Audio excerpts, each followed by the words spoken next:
They say the deepest wounds are not caused by enemies, but by the people you once sacrificed everything for. Today's story is about love, sacrifice, betrayal, and a pain so deep that even years could not heal it. In a small African village, one sister gave up her comfort, her money, and part of her life to raise the youngest child as her own daughter. But what happened later shocked the entire village. Stay with me till the end because this is not just a story, it's a lesson people learn too late. In the heart of a quiet village called Asempa, where the red earth stained the feet of children and the evening drums carried stories across the moonlit fields, there lived a woman named Mama Ifua. She gave birth to 5 daughters. The villagers often said her compound was blessed. The girls were known throughout nearby villages for their beauty, hard work, and intelligence. Wherever they went, people spoke well of them. But among the 5 daughters, 2 stood out like the sun and moon. Ajua, the eldest, and Abena, the youngest. Ajua was so much older than Abena that strangers often mistook her for the child's mother. By the time Abena was learning how to braid her own hair, Ajua was already married and living with her husband in another village beside the riverbanks. Ajua's heart was soft like fresh yam after rain. Whenever she returned home and saw little Abena wearing torn slippers or carrying water too heavy for her thin arms, her chest would ache. One evening, as the smoke from cooking fires curled into the darkening sky, Ajua knelt before Mama Ifua.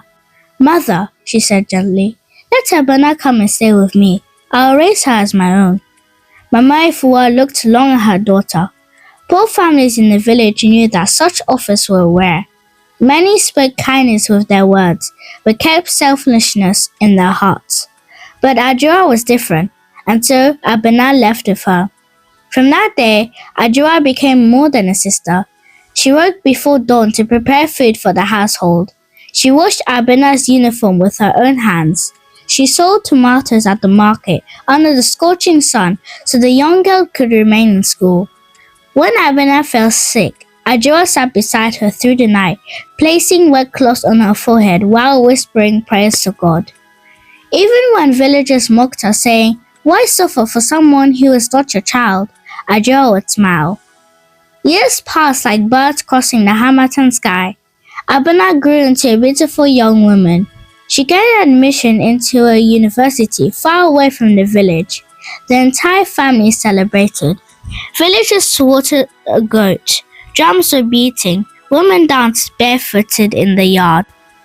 Everyone praised Ajua. "She has done what even mothers fail to do," they said. But life hides its storms inside clear skies. One afternoon, while Ajua was arranging smoked fish in the market, a call came from Abena. Her voice sounded excited. "Sister," she said, "I found a man. We're getting married next month." Ajua froze. "Next month?" she asked softly. "But your studies are not finished." "He loves me," Abena replied quickly. "My child," Ajua said carefully, "love is sweet, but education is food for the future. Finish school first. Marriage can wait." Silence fell on the line. Then suddenly, like fire catching dry grass, Abena's voice changed. "You want to control my life?" she shouted. "You think because you fed me, you own me?" The market noise around Ajua faded. "Abena, all these years you have been pretending to help me so people would praise you. I'm tired of your commands. Don't come to my wedding." Those words pierced deeper than a hunter's spear. Women nearby noticed the basket of fish trembling in Ajua's hands.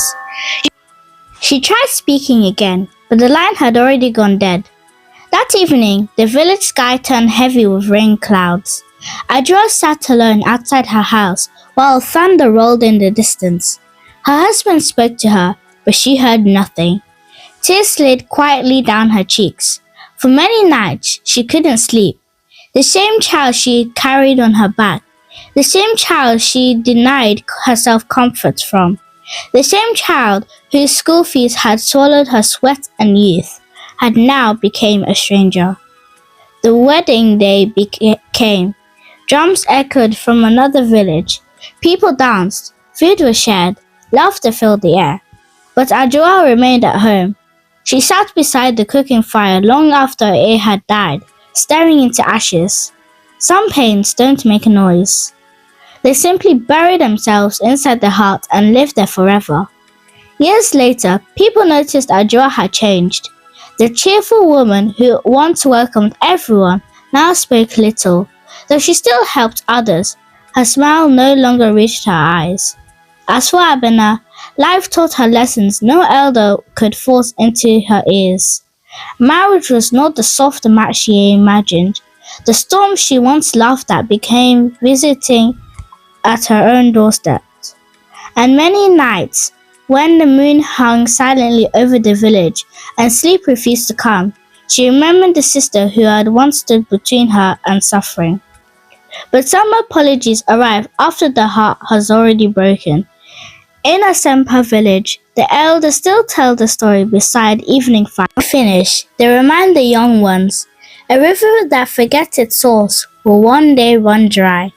Because gratitude is not shown only when life is sweet, and the deepest wounds are often given by the hands we once held with love.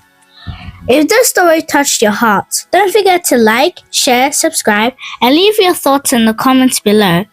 I truly want to know, what would you have done if you were in this situation? Let us know where you're watching from. Thank you so much for spending your time with me and listening to this emotional African story.